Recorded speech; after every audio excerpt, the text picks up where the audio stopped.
Tu panggil. Okay guys, dengar ke suara kita? Tu. Dengar ke suara kita? Apa? Okey. Tunjuk kita tak apa. Dah kecik-kecik ni suruh cara mana nak. Dengar tak suara kita? Kamera ni dengar suara kita kan? Okay. Hai semua. Hari ni kami akan menaiki ferry Munculkan. untuk pergi ke tempat Di depan. itu pangkalan Kobo. So mari kita saksikan. Dia panggil orang kita pergi. Apa ni? Panggil. Dia panggil daripada mana? Atas. Tu je. Tak ada ferry. Apa dia ni? Botong kita ni. Bah, dengar. Apa? Dia panggil. Saya ke apa? Oh, Dia panggil dah. Oh, dia panggil dah habis tak nampak. Tu.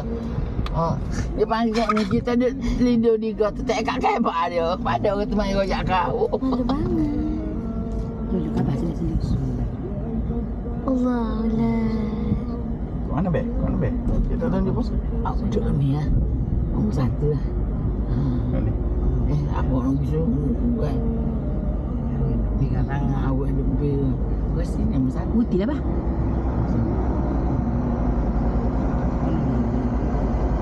Boleh dia nombor satu. Nampak sikit. Dengar tak nampak. Kita boleh keluar ni. Yalah. Mana? Pak, dah record ke ni? Dah.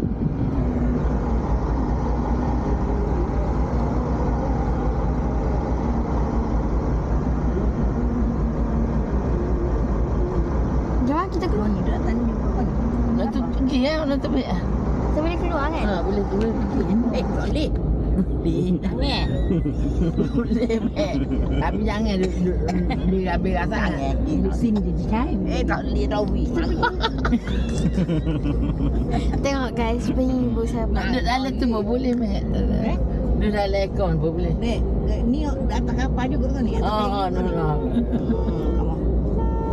Apa pula? Boleh pergi. Nah, jom kita dah balik tutup kan?